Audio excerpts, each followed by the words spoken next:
អរគុណគ្រប់យ៉ាង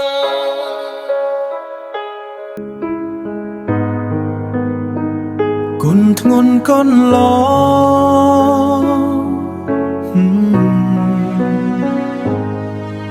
សំលេងធ្នមបំពេកាលពីក្មេងលោកមិនដែលរអ៊ូពីការនឿយហត់ពីអ្នកពុកម៉ែស៊ូឥតឈប់ផ្ដល់ក្តីសង្ឃឹមឲ្យកូនជានិច្ចជ្រោកក្រោមមកលុបស្មាដែលរឹងមាំ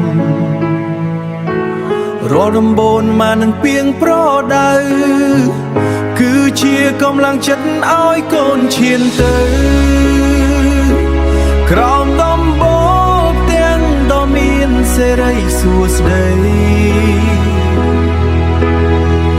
ដែលលោកបានសង់ដោយក្តីមេត្តា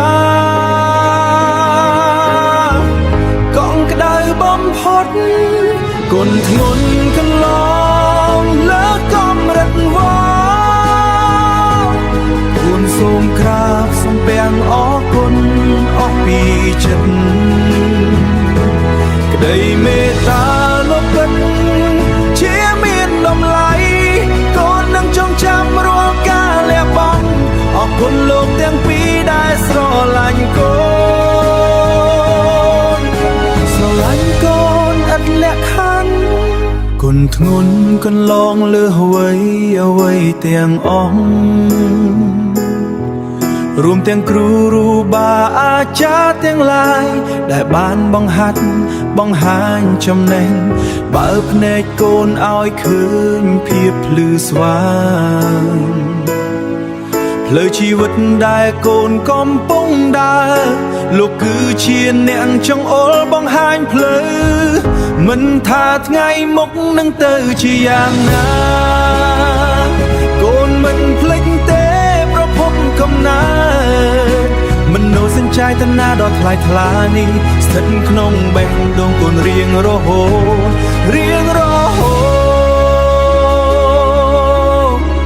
អរគុណពុកម៉ែអរគុណលោកគ្រូគុណធ្ងន់កូនឡងកូនមិនអាចភ្លេចបានឡើយ